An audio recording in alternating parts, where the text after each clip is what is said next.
Hello, everybody. This is Nikola Cvetkovic here. I'm the host of CODEstantine Conference and Meetups.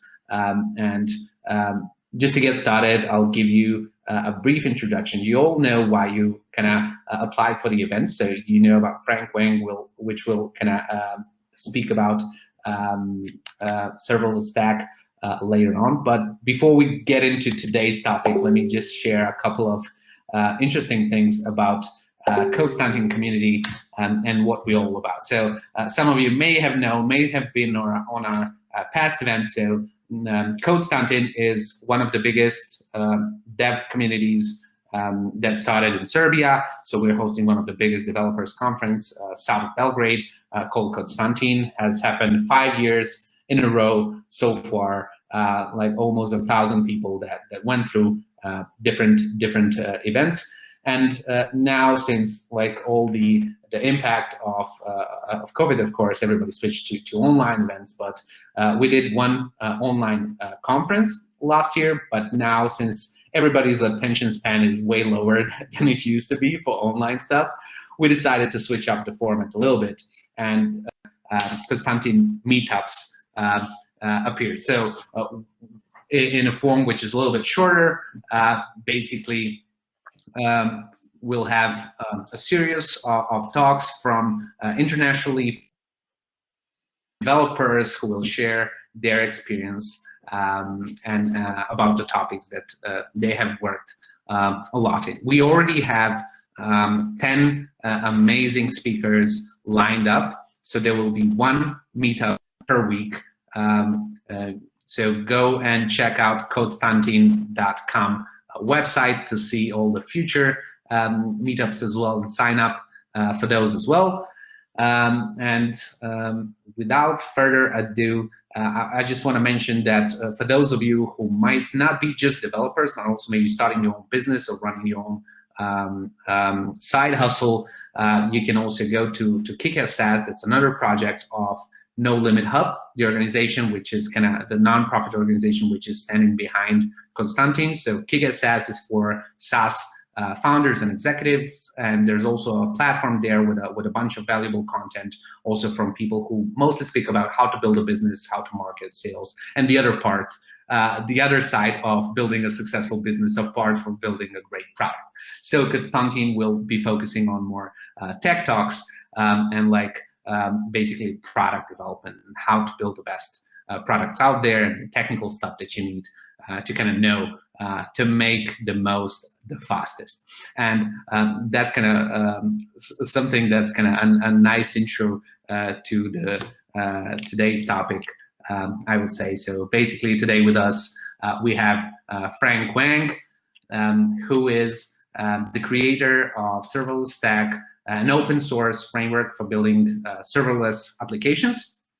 He is also the author of Serverless Stack Guide, the most widely read resource on serverless. So definitely someone who is an expert in this field and have worked a lot on and written a lot of and contributed already a lot to the community of serverless development.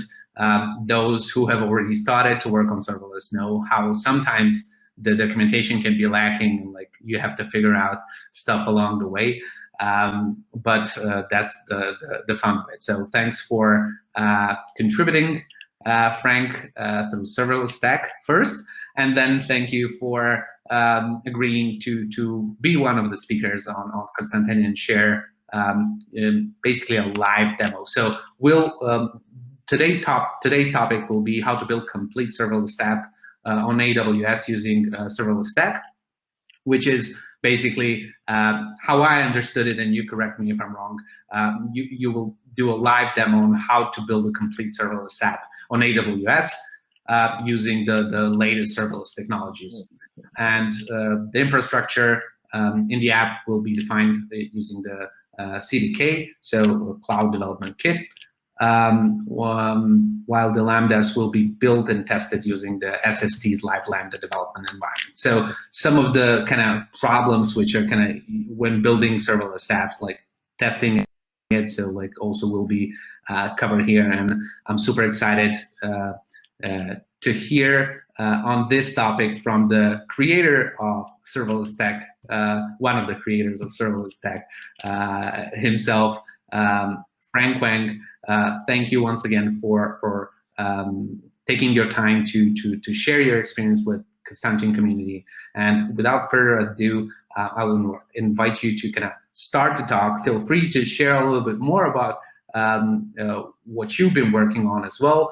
Just a couple of kind of technical information before we dive in. So this talk will last between 1 and 1.5 hours, depending on like how the pace we take and how many questions we have at the end.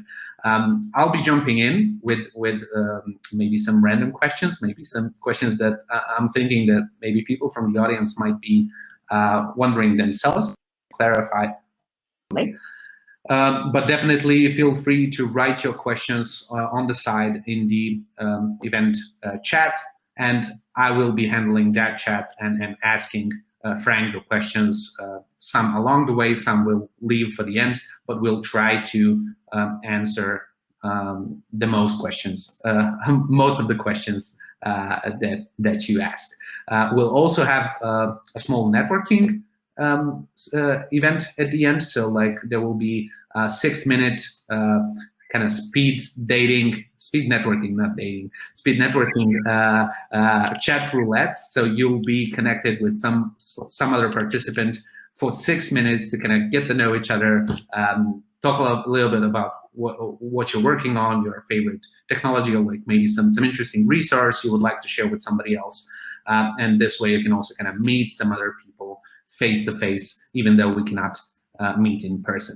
So my talk has been a little bit longer than it should be probably. So Frank, thank you for your patience to listen through this long intro, and feel free to share your story.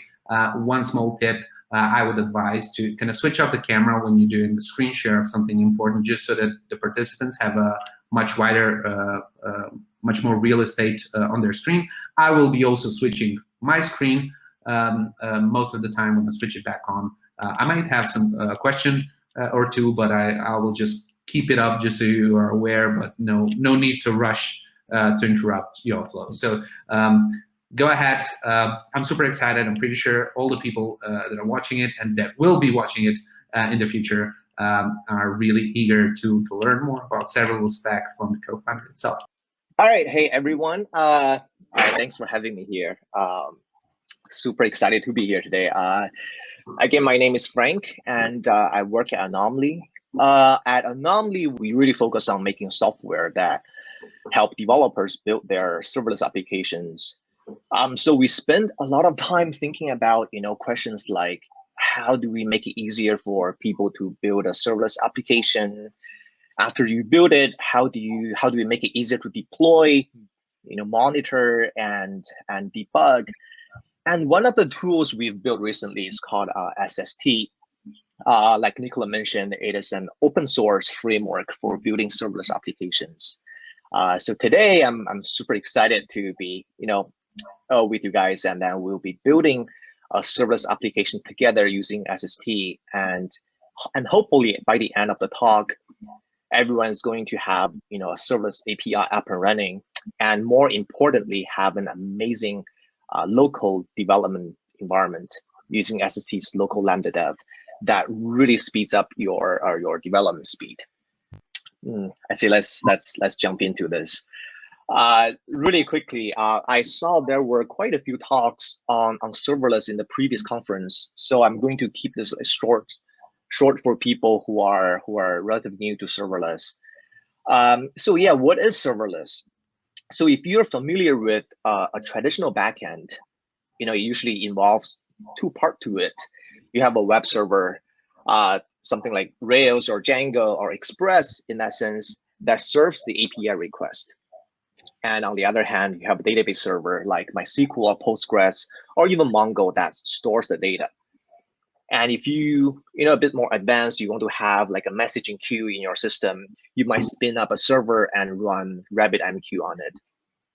With all these servers, you are the one who's responsible for managing them.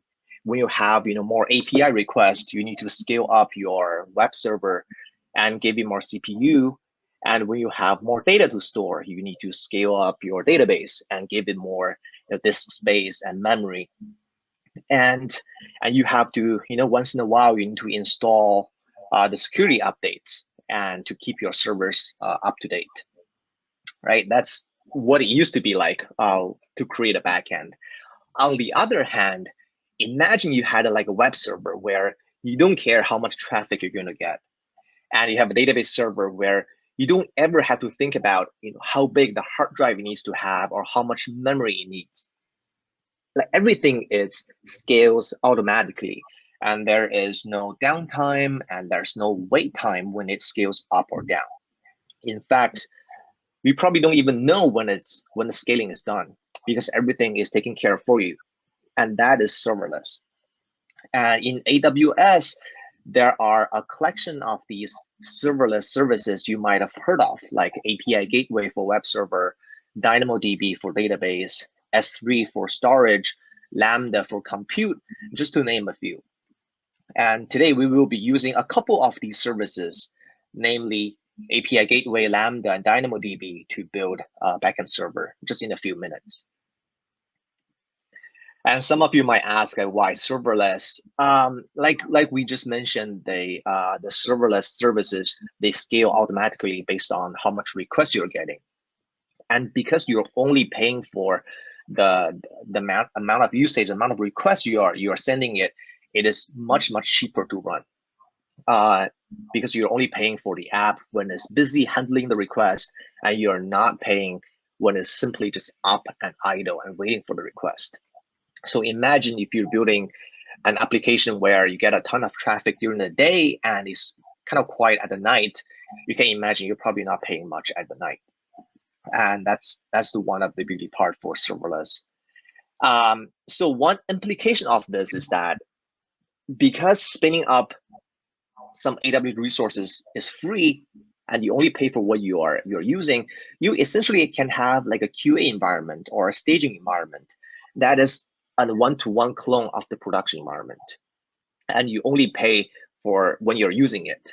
In fact, I've seen a lot of people, they have one environment for every single person on the team so that everyone have a production-like system.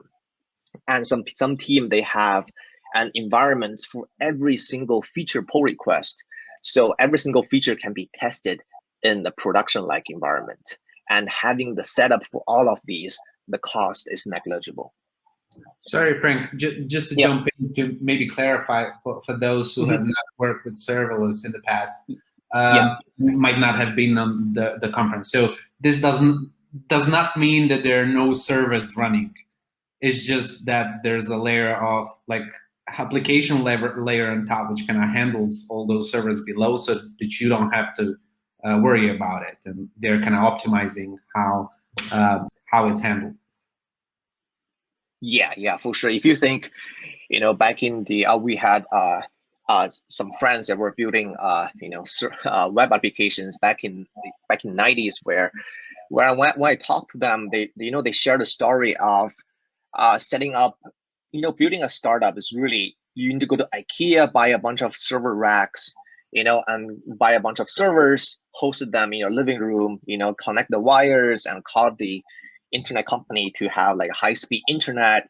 It's almost like you're managing all the hardware when you actually need to build a web application. And then, maybe it's like 10, 15 years ago when AWS started taking off, they're like, hey, you don't need to manage the hardware. We have, a pool of servers where you can just come to us and we will rent you a virtual server, right? You just tell us how many gigabytes of memory, how many core of CPU you want. We'll give you a virtual server, and then you can install whatever, Apache, you can install, Nginx, PHP on there. You're in charge of that. And recently, in the past couple of years, with the serverless setup, where you don't even need to manage the server, right? The servers are still there, and you just give your code, let's say, to AWS and say, hey, set up a web server for me.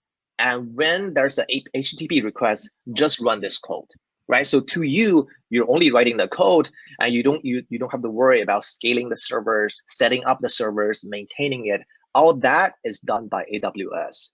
So serverless is really to your to a developer that they don't have to manage the servers, but they're still there, and you're just delegating the task to AWS or one of the cloud providers.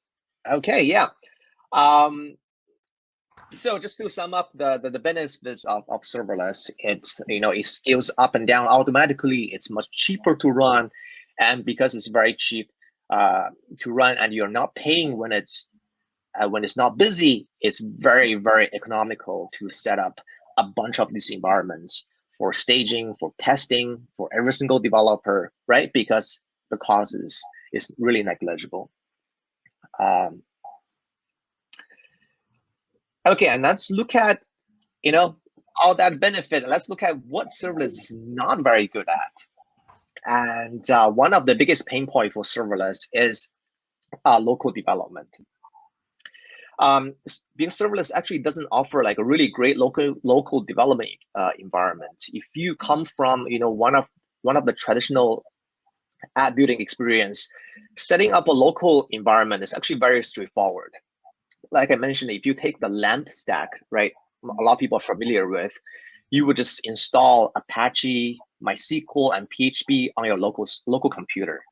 And all you need to do is to make sure that you're installing the same version of each software as your server, right? So you make sure the same version that's running. It's a bit of work to set up upfront, but it's a smooth sail after that. Every time you get to work, you just spin up all your local servers on different port, and you have a local web server up and running on a local database. And most people take a step further. Maybe you bundle all these software in a Docker image, and you can share it across the team. And starting up a local environment is really like a Docker run command. That's fairly straightforward. But for local development for serverless, with serverless, that's no longer an option. Instead of using Apache or Nginx, I'm using API, AWS managed API gateway. Instead of PHP, I'm using AWS Lambda. Instead of MySQL, I'm using AWS DynamoDB. I've heard a lot of people joke that I wish I could have entire AWS installed on my local, but until that happens, what do you do? And so most people come to one of two solutions to this, one of two setups. They either mock the AWS services that they use locally, which is very similar to how we used to develop locally, or they work in the cloud. That is, for every code change, they deploy their code to AWS and run that in the cloud. And let's take a quick look at each of these two approaches. So you can think of each mocked AWS services as a server running inside a Docker container, and each one is hosted on a different port. And then you would, change your local code to connect to these mocked AWS services that are running on a local host. So the setup is fairly complex, and because you end up having a bunch of these like Docker containers running, and it's quite resource intensive. And as more AWS services that you use, more of these, containers you need to run. But the upside of this is that, when you make a code change, you don't have to wait for it to deploy to AWS. You just run it locally, which give you like really fast iteration speed. Another downside for mocking the services locally is that often these mocked services are outdated and they don't behave exactly like the real AWS services. So you often end up with very hard to track down issues that only appear on live and but not on local. Things would work perfectly when you're developing, but once you deploy, they break. It's very hard to track down what the issue is. Right, and the other approach, which is more obvious, to drop in. So we just got some feedback from the audience that it might be a little bit more fun to turn on the cameras, at least until you start the actual kind of demo of stuff, since there's still a lot of real estate for people to be able to look at people, I think it might be slightly better. So if you don't mind turning on. Yeah, for sure. So this deploy and test in the cloud. So we see more and more people that are adopting this way of working, which is I work in the cloud. And so you don't have any server, running locally. And so for every code change, you deploy your code to AWS and run it against real AWS resources. This means that you have a working environment that is a one-to-one clone of your production environment. So when you're developing, if something works, very likely it is going to work when deployed to your production environment. However, because for every code change you deploy to AWS, and each deployment usually take 5 to 10 seconds, that is super painful when you're working, right? So you end up having like a very slow feedback loop when you make code changes. And the common workflow is people make a code change, they deploy, they wait 5 10 seconds, see, oh, it broke. All right, you have a typo and you go fix a typo, you hit deploy, 5 to 10 seconds again, right? You can imagine it's like super painful. But if you look at the two approaches, one is mocking locally, the other one is deploy and test in the cloud. It is very obvious that the latter, the deploy and test in the cloud, is probably better only if we can get rid of those 5 to 10 second deployment time. In the other word, right? Can we have a local environment that lets you test against real AWS services, yet have super fast iteration speed? Yeah. Mocking up the whole API and all the services, that's a pain in the ass for sure. Yeah. So can you have a better have both? And the answer is, of course, right? That's why I'm here today.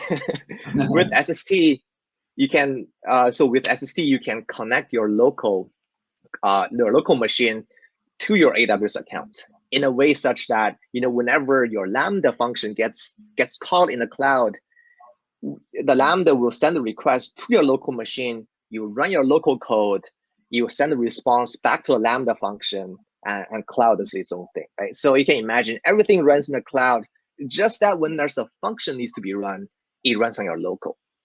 And we are calling it live Lambda development. Again, it lets you work with real AWS environment and yet have no need to deploy the code on changes. It's really the best of both worlds. Yeah, I think that's enough of these slides. All right, let's build something. Let me just bring up my terminal.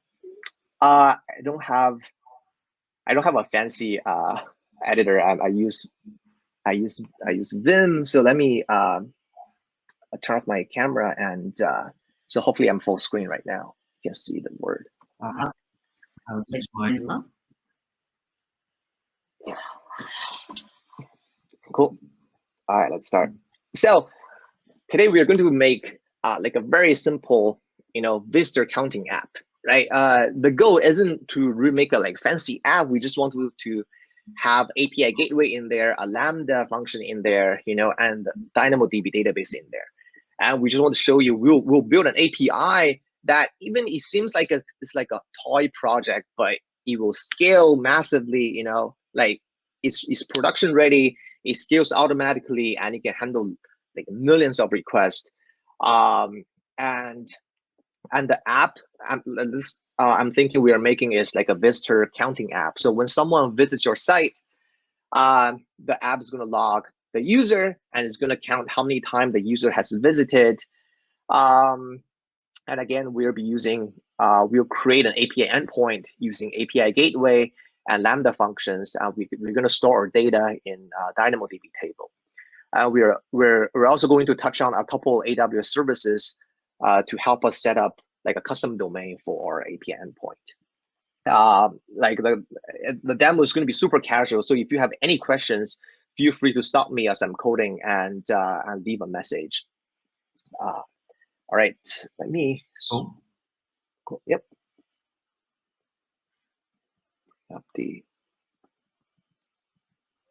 Okay. All right, let's everybody will drop their fancy IDEs and go back to Vim. yeah. Okay, this is the project site. It's a GitHub page for the open source framework.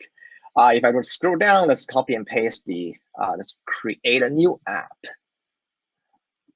and let's call our app the visitor app. Cool. All right, let it do its thing. It's going to set up a templated app and install the required dependencies. While we wait, let's take a quick look at the SST project. So from the GitHub repo, you can access the documentation. We try to make it as friendly for for developers as possible. So on the left, you can see a bunch of these building blocks, and if you're just going to each one of them, this one is a building block for you to create a WebSocket API. You can see it's fairly straightforward. We try to make sure that we have a lot of code snippet. You can just copy and paste like Lego pieces to build out our application. Right, that's the documentation side. And if you feel like just want to follow like a tutorial, right? We have a bunch of tutorials that for different use cases. Like for example, this blog post talks about how to set up a serverless API with login with Google button. Again, tons of code snippet, tons of screenshots, right? Walk you through how to set up your login with Google on your Google site. Yeah, so I'm going to leave this link in the chat, and hope everyone can, feel free to start the repo, and there is a link to the Slack chat, where we've got like a really welcoming community, and feel free to join the Slack channel. Cool. All right, I think it's done, right? So the app is created. Let's open it up. I'm going to fire up my Vim. The visitor app, and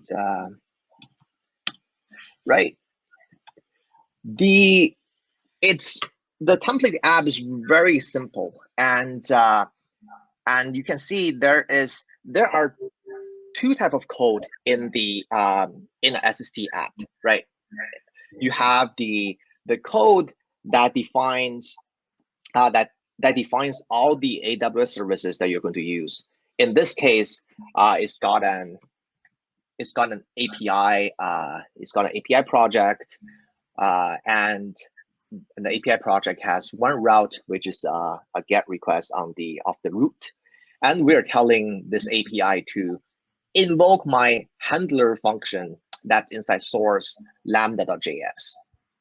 And if you open up the Lambda function on the right, you can see this Lambda function is really straightforward right now. It takes an event object, and it just returns like a hello world text, right? It's not doing much. Let's all right. Let's start adding stuff to it. All right. Let's first add. We're gonna just add like custom domain, because by default API gateway gives you like a really ugly endpoint. So let's go back to our documentation site, and we're going to look at the API, and let's look at the example we have to configure a custom domain. All right, we'll copy this and paste it in our Vim. Okay, and then we're going to, I have a domain hosted on AWS called sst.sh. We'll give it a subdomain, and we're going to use this as our custom domain.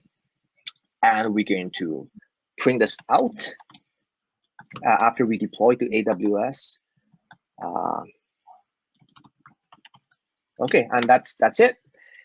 All it takes is this one line to add a custom domain for API. And we're going to fire up our live Lambda development environment. that is just npx SST start.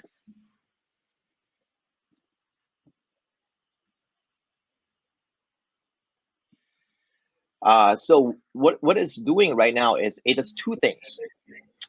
You deploy your app to AWS, and you will also deploy this thing called the debug stack. And debug stack is the one that's setting up a connection between your local computer and your AWS account. So deploy stack is deployed, and now it's deploying your AWS application. All right, now it's been deployed. Let's hit our API endpoint. Go back to Chrome, open up a new tab, dev SSH. All right, that is our function, right? See what we, see what we did here. We said hello world. I'm gonna print out your request was received at the request time, and that is exactly what was printed out. And if we change this in real time, is to say, hey, instead of printing that, let's say this is my first SST app. And let's, since we're not using event object, let's remove it and we reload the URL. And this is my first SST app. If you guys like take a look at this API dev.ssh.st.sh, it is an API that's deployed to AWS. It's not running on my local computer, and yet whenever we change the code, it reloads right away. Right? Hello, this is my first SST app. And it picks my change right away, right? So that's the beauty of SST, where it feels like you have a local web server, so every code change reflects right away that you're not deploying anything to AWS on every code change. Yet every single code change shows up. It's compiled on the spot. And whenever you make a request in your local development environment, you can see a request is coming in, is being proxied to your local from AWS Lambda. And this is a response, you're sending it back to Lambda. So this API. Maybe a good time to just kind of look under the hood. So what is happening here? So you added a custom domain. Does that mean that in the background it added like the Route 53 domain name, and then linked it with your API gateway that you published, right? Yeah, that's correct. Yeah.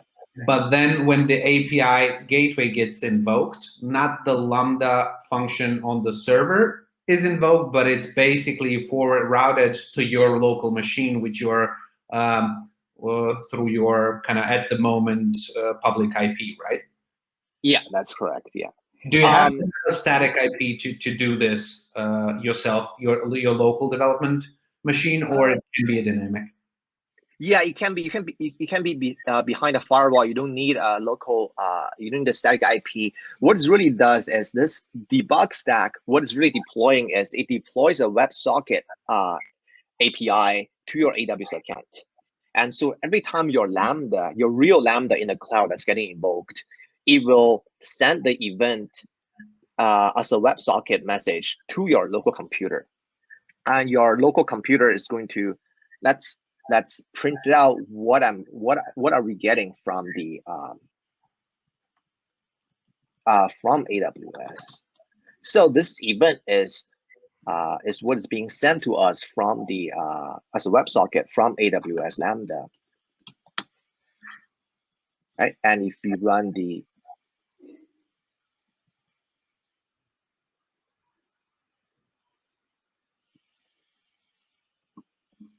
right, and if you run the URL, you can see we got this entire request forwarded us as a WebSocket event from AWS, and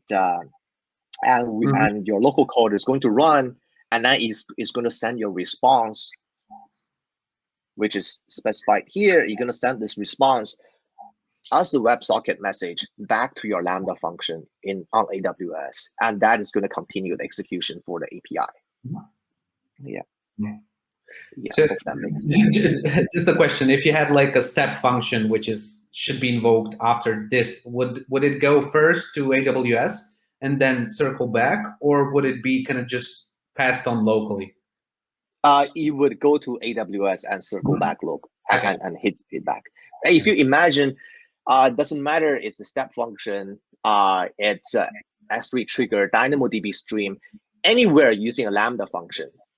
And so what debug stack is that every single Lambda function that's being deployed, we are deploying a fake one. With that, all it's going to do is send a WebSocket message to your local and then listens for a WebSocket response. Right? So it's really, all the magic is happening inside a Lambda function. Right? So this, in your case, it will start up the step function on the AWS side. And it will go through all the steps. If there's state in there, it runs a Lambda function, and that Lambda function will then send a request to local. Yeah. Thanks. Yeah. Hope I'm not derailing you too much. No. This is an awesome question. It's it might be a bit of magic first time you see it, but let's just keep working, and hopefully we can get used to this. Yep. Yeah, I just don't want to run too fast with some maybe advanced questions, but I'm seeing a little bit of gaps here, so just want to kind of make sure to understand.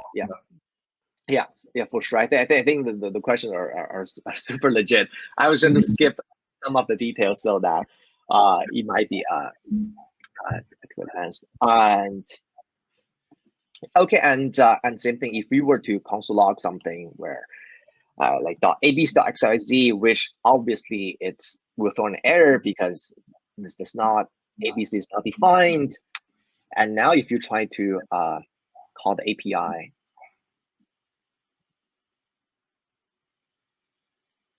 right, you get an internal server error and say, hey, what is going on? You go to your Lambda console, your local Lambda console, you see, oh, okay, cannot read property XYZ.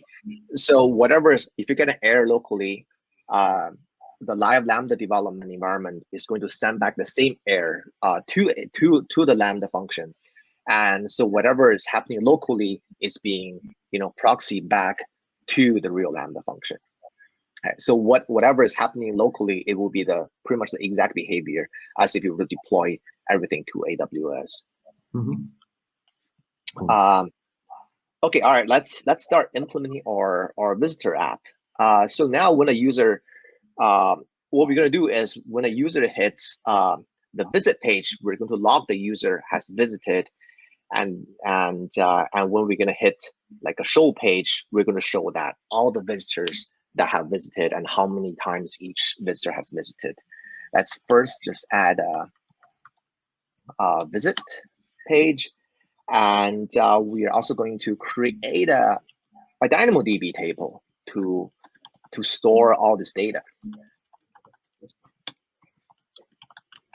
SST.table is really creates this, just provision a DynamoDB table for you behind the scene, and it's called the table name counter. And this DynamoDB table is going to have this one column is called visitor, which is going to be storing the visitor name. So it will be of type string, and that will also be the primary index.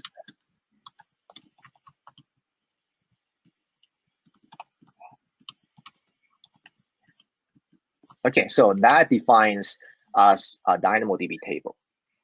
And after you define this DynamoDB table, we're also going to pass in the name of this, the table name, to our Lambda functions, so that Lambda functions knows which table I should, query the data and store the data in.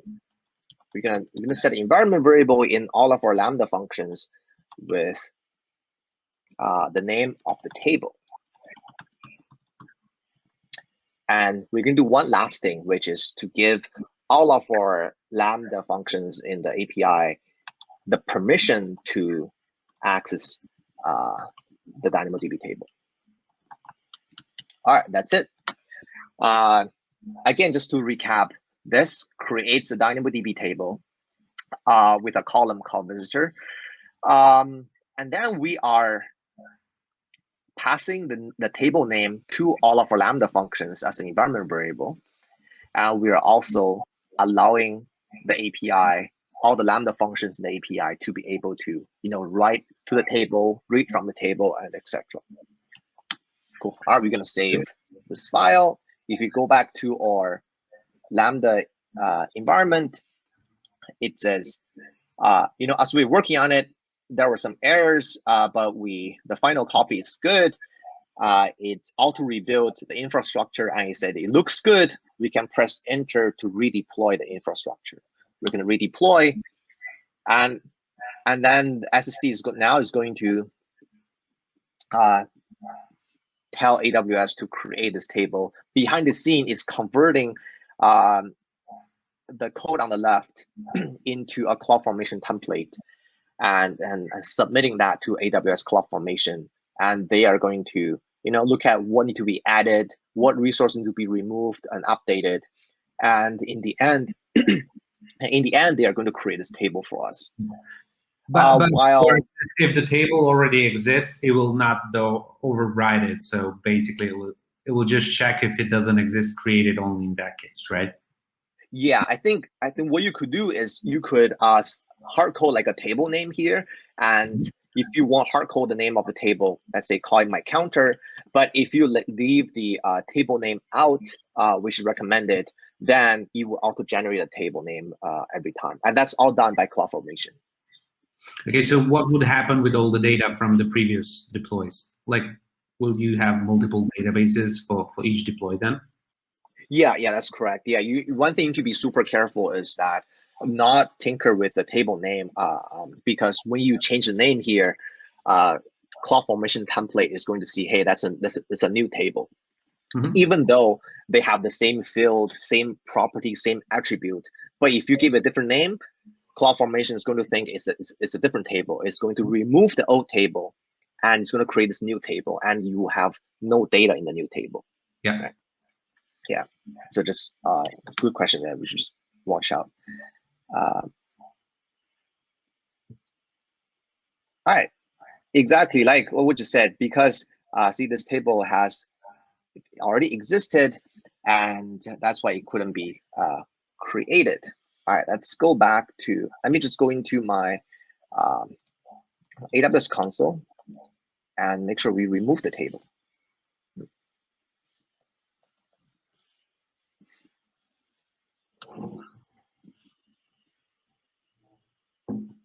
Something always goes wrong when you're giving a demo.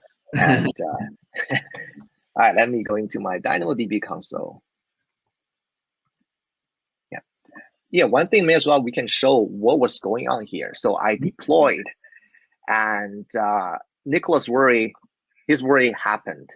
We tried to create, or something similar, we tried to create a table, and CloudFormation said, hey, it failed to create this DynamoDB table because a table with the exact same name already exists. So all we have to do is, we have to just remove this table from our DynamoDB console. Mm-hmm. Let's go back. Let's look at our tables.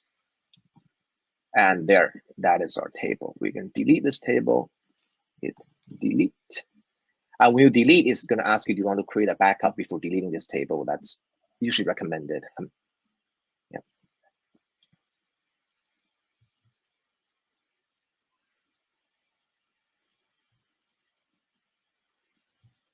All right, table's being deleted. Okay, that is done deleting. We could try, let's just make sure we have, okay, it looks good. Okay, we're gonna deploy this again. All right, let's rerun or all right, let it deploy, and we can keep working on implementing our API. So we just created a /visit route, and we told it it's going to invoke our Lambda handler. right? So let's change this up. What we're going to do is, because we're going to talk to DynamoDB, it's going to import the AWS SDK, and we're going to create a DynamoDB client.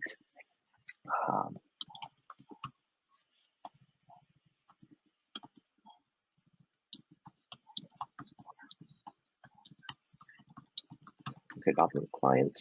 Okay, and let's remove this for now.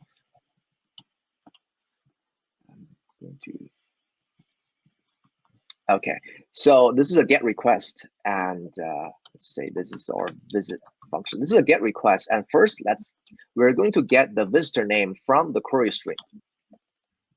So again, this event object over here, it has all the information about the API. So we're going to get the username from the query string. And then we're going to make a call. We're going to query DynamoDB to see how many times has this user visited so far. All right, we're going to call DynamoDB. We're going to make a GET query. And to the table that, if you remember on the left, that we pass in the table name as the environment variable to a Lambda function, right? So we could access it over here from the environment variable. And when you query, you say, "Hey, what is the primary key for this query?" Which is going to be the name of the user. All right, that's it. That is what a query in DynamoDB looks like. You just specify the table name and specify what's the key you want to fetch the value for. And we are going to increment the count, the time the user have visited. We're going to get the count first, and we're going to increment it. Yeah, increment it. After we increment the count, we're going to set this back into DynamoDB. It's a similar query, but this will be an update query. Again, to any query you run, you need to specify the table name. Oh, I think I made a typo here. It's a table name. All right, specify the table name. Again, which row are you updating? It's the same row, which is the name of the user. All right, and we're going to write the update expression. We're going to say, hey, we're going to set the tally count to count, and the value for it comes from the count we just created. All right, and that is what a update query looks like. Again, you have the table name over here, right? You have the primary key over here. So which row are you trying to update? And you're going to set the tally count to the count that we just fetched and incremented. And that is everything we need to do in this API. And sorry, the tally field, was it defined anywhere, or is how yeah, that is, tally field, that's right, it's not defined. That's because in DynamoDB, I think you only need to define the field for your indexes, and you can on the fly specify different columns you want to store for the table. Each column can have different each row can have different attributes as other rows, but they all need to share the same as long as they have the same index key. That's why you need to define your index keys here, and you can add other attribute on the fly. Yeah. Thanks for clarifying. Thanks for picking up all the details. They're gonna say, hey, you have visited. This is a good kind of how do you call it? rehearsing of the NoSQL databases, and then with it, basically you can create columns on the fly. So just a tally is just a random name that you picked to store this value, right? Yeah, that's correct. Yeah. All right, I think that is our Lambda function. Let's see. You can see after we remove the table, it deployed fine. If you actually want to like look into it, you can see it completely created this DynamoDB table called counter table. Yeah. All right, I think it's running. Let's go back to now. If you go to /visit, and if I pass in the name Frank, let's see what it does.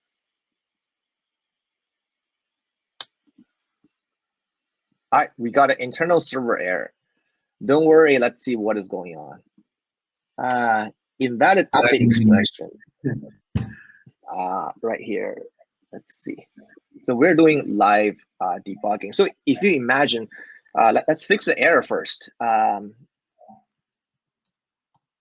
Oh, right here, that is the syntax error. Okay.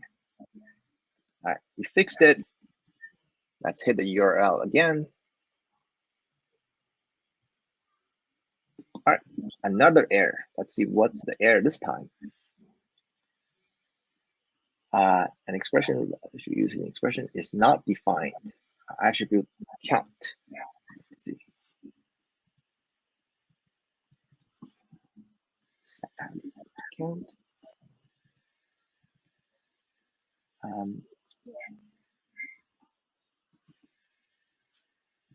I think there's a typo here. It should be expression attribute values. All right, we fix that. And let's run this again. Is there a good SDK for like serverless stuff like this that can help you with autocomplete or stuff like that you could recommend? Yeah, for sure. We actually use TypeScript when we are coding, and that usually solves a lot of the problems. Yeah, so yeah, definitely check out TypeScript. It will make your compiling a bit slower because of type checking, but that will catch a bunch of these typos or syntaxes. Right. So if you look at, all right, it said, hey Frank, you have visited one time. If I refresh again, you say, hey Frank, you have visited 2 times. Right? If you can see what I just did, I made a couple silly mistakes, some typo mistake over here, some typo mistake over here. And imagine without live Lambda environment, like the experience would be, right? After you make a code change, you deploy, it takes 5 seconds, and then you run it, you see, oh, it failed. You would go look at the log to see what failed, make a code change again, deploy 5 to 10 seconds, and then run it again. See, like what we just did by looking at, right into our live console, we could, look at the issue, fix it right away, and run it right away. Whereas what we just did could have taken, a couple minutes if we were to deploy actually to AWS on every single, error that we make.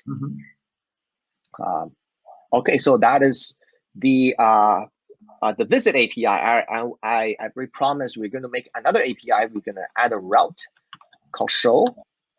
We're going to give it show handler. We're just adding another route where people can query. It's rebuilding our infrastructure. And all right, it's done building. Let's hit enter to deploy. So this will pretty much just add another route to our existing API. While it's deploying, we are going to add another route called show.js. That will look fairly similar. We're just going to copy some of the code over, right? We're going to make a call DynamoDB, so we need to import AWS. This is going to be our show function.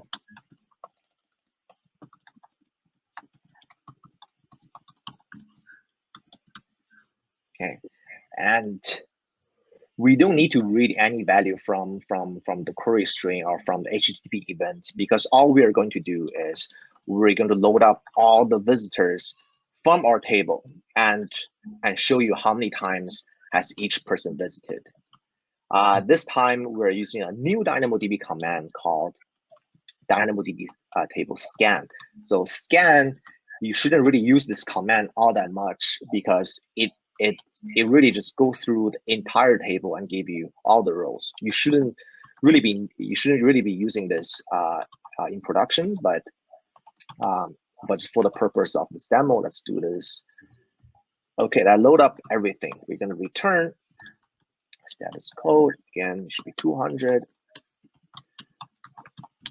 We're going to return this, all the results as a JSON string. All right, so we just implemented our API. Let's see. All right, it is still deploying the infrastructure. So we'll wait for a little bit.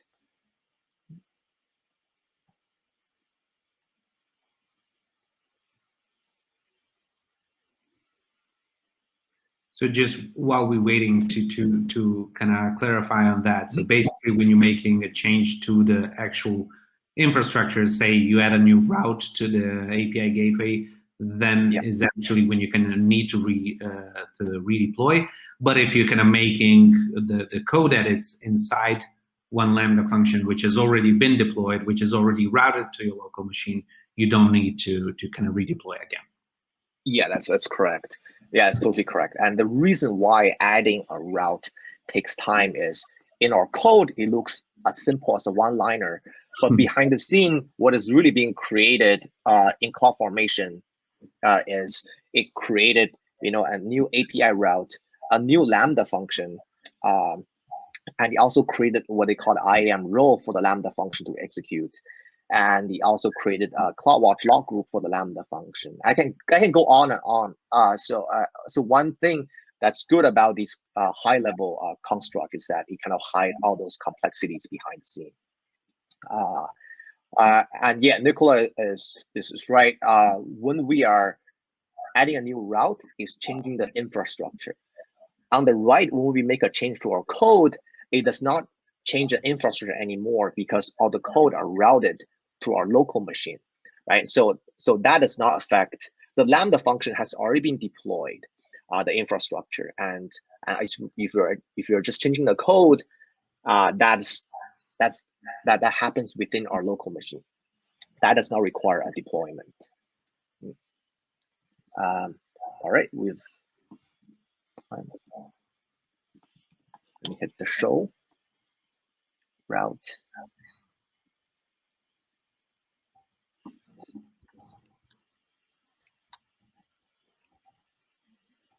Let's see what is the issue. Let me restart the.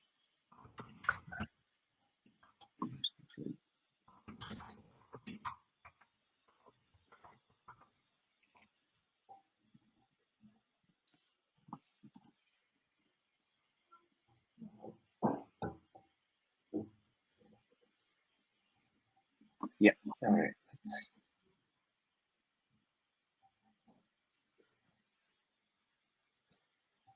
It's definitely a bit slower today. All right, if you hit the show URL, all right, it is going to say, hey, Frank has visited twice. And if you want to just change the code, like we said, it does not need a redeploy, infrastructure change. If you want to just format the JSON a bit slightly better, it will show up as right. It's just pretty printed. Yeah, and yeah, if you guys feel like visiting the site, you can just you guys can play around with this. I'll paste this link here. You can just put your name in, and then if you make a couple API call, just to prove that this API is not running on my local, it's running on AWS. Like, and you guys can all hit this URL. We'll just hit this URL a couple times. Okay. And make sure to show. There, it says Frank visited twice and Jay has visited once. And if you guys hit this URL, and you will show up when we refresh. Again, to wrap up, what we just did is we created a DynamoDB table over here, and we have created a HTTP API. Right now, it has 3 routes in there, and every single route is routed to a Lambda function that's defined on the right. On the right, you're looking at the code for the Lambda function. We have 2 functions on the right. One's the visit function, one's the show function, and each of them is making some DynamoDB queries to our DynamoDB table. And that's it. That is our the serverless application we just built, and using SST's live Lambda dev environment. I think Yep. turn the videos on just for the discussion and questions now. Yeah. I have a couple, so I would encourage also for people to ask questions in the chat as well. So first of all, let's talk about the general kind of workflow of the kind of development and production workflows with Serverless Stack. In practice, organize that. You mean organizing the kind of like the project structure? Yeah. So I would assume that like you would keep the development branch like this, and like that you would be deploying to production separately, right? Oh yeah. That's a super good question. Like like I mentioned, because having an environment is so cheap on AWS, so I highly recommend everyone on the team, they have their own AWS account. Every single person have their own AWS account, and you work within your own AWS account. And when you run SST start, oh, by the way, on your local, everybody should only have the IAM credentials to their own AWS account. So when you run SST start, everything is deployed into your own AWS account, right? It's not even SST related. Anything you work on, when you are developing, you should work within your AWS account. If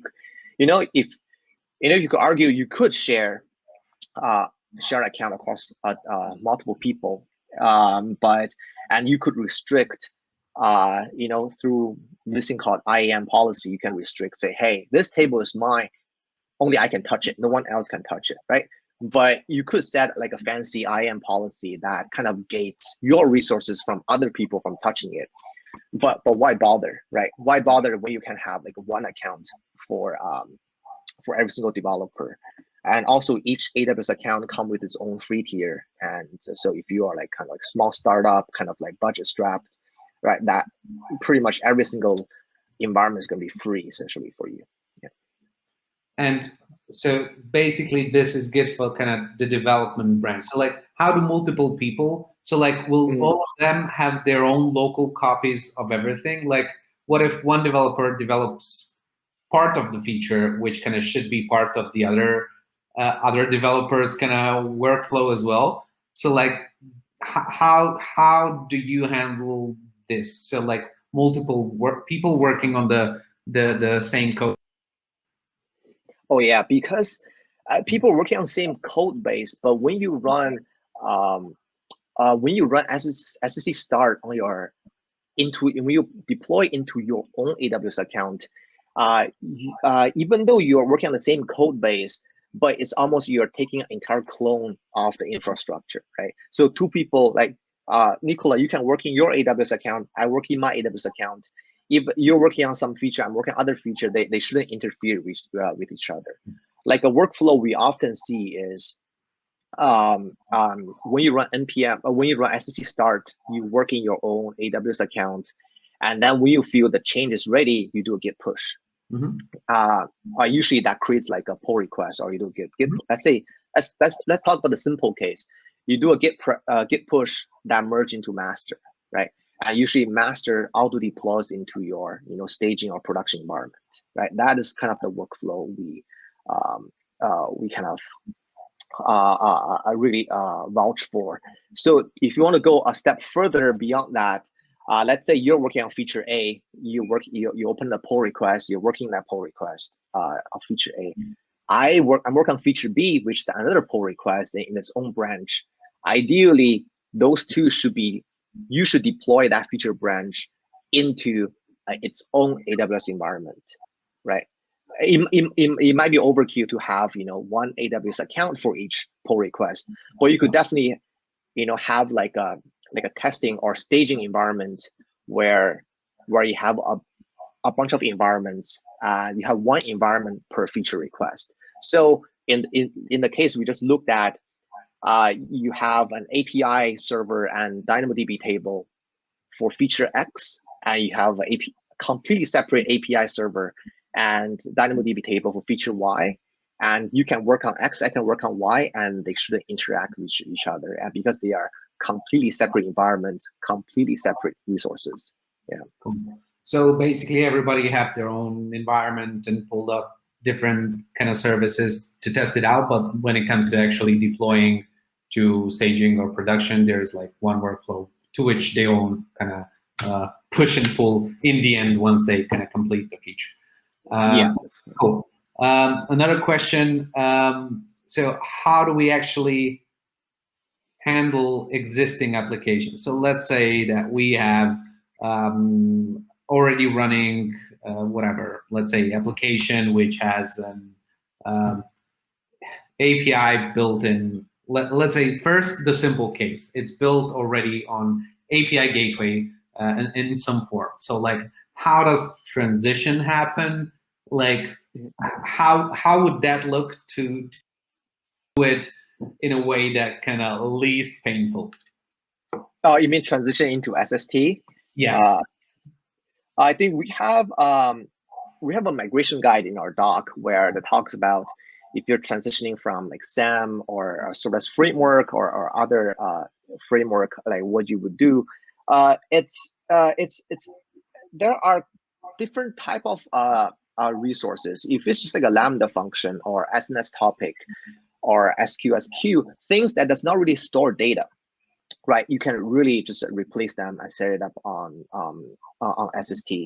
But in your case, if you're talking about like an API endpoint, right, you don't want to remove the API endpoint, redeploy on using SST and recreating that.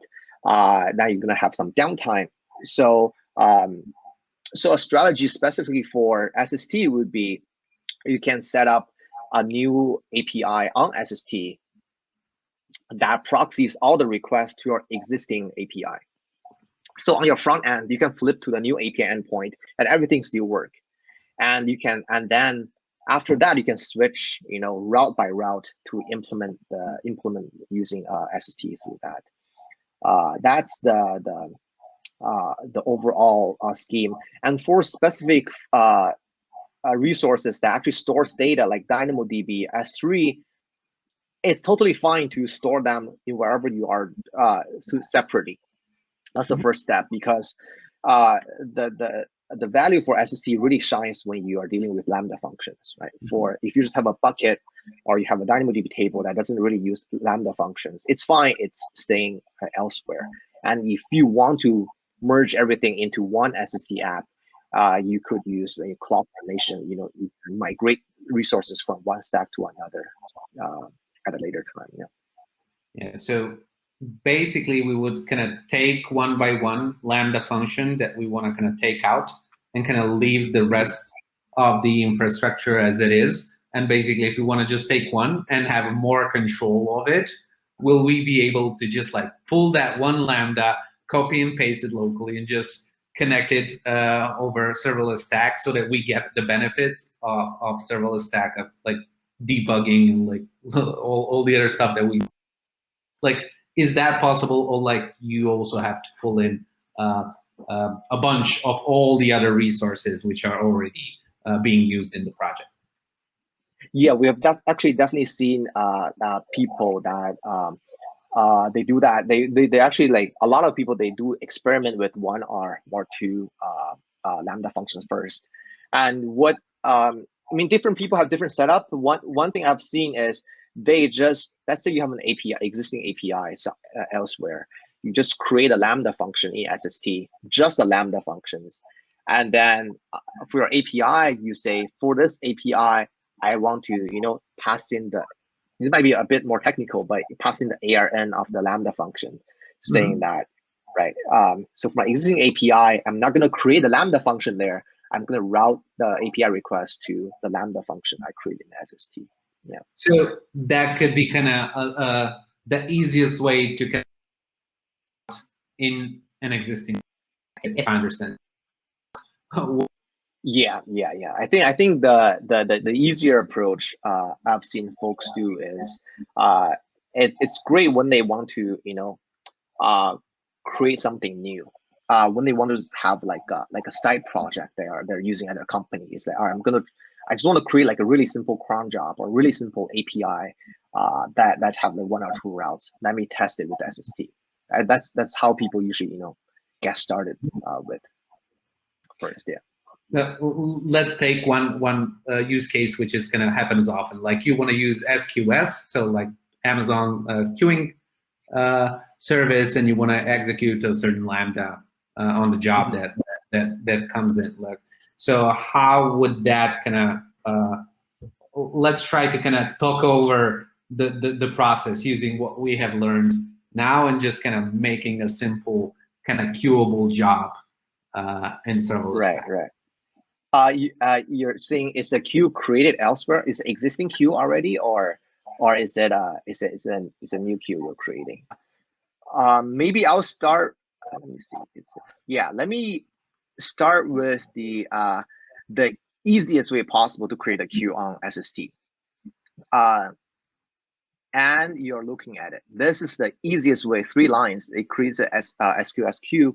What it does is it creates SQS queue. It creates a Lambda function pointing to this file, this JS file on your local. And whenever there's something in the queue, this Lambda function is going to pull the queue to get a couple message out of it, right? So this way, you're actually creating everything in SST. If you have an existing queue, you're migrating to you want to create the Lambda function only in SST. Turn off my screen. All right. If you have an existing queue, this is actually very straightforward because it's a lot of complexity behind the scene. What is you're really creating when you create a SQS queue is you create we call it a queue resource, and you create another thing called queue subscription resource. I take that back. The proper term is called like a queue consumer resource. So you can create a queue on AWS, and then you create this consumer that is in SST, and that you say, hey, this consumer is going to consume from the queue that's been already created through the console. So you can create the consumer and the Lambda function on SST, where you can create a queue manually in the console or elsewhere. But in the doc, the 3 line I show you, it does everything for you. It creates a queue, it creates a consumer, it creates a Lambda function. Yeah. Cool. I think we're on time to kind of wrap up the talk and move on to networking. So I hope you will also have a few minutes to kind of meet a couple of people on the networking. I'm sure people would love to have like a one-on-one chat with you as well.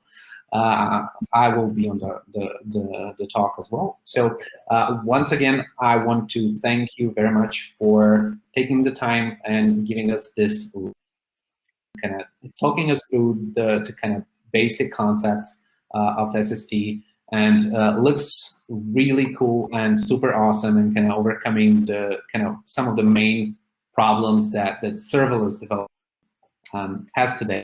So thank you for that. And thank you very much once again to you and to all the delegates who joined in to watch it either live or afterwards as a recorded session. CODEstantine Meetups are happening, so once a week we will have a great expert giving a technical talk on different topics. Go ahead to CODEstantine.com. So it's code like coding and Stantine like Constantine, just CODEstantine.com to see all the future speakers and future talks and sign up for those. It's free to sign up for all our events, at least for some formidable future. So make sure you sign up and become part of the community. We will be building up the portal where all these talks will be available later as well. So all of you who register now get access to that as well, plus a bunch of other stuff we'll be doing in the future by the No Limit Hub, a nonprofit NGO that kind of fosters entrepreneurship and developing of IT community. Primarily started off in Serbia, but now we want to kind of do it globally and have a global impact.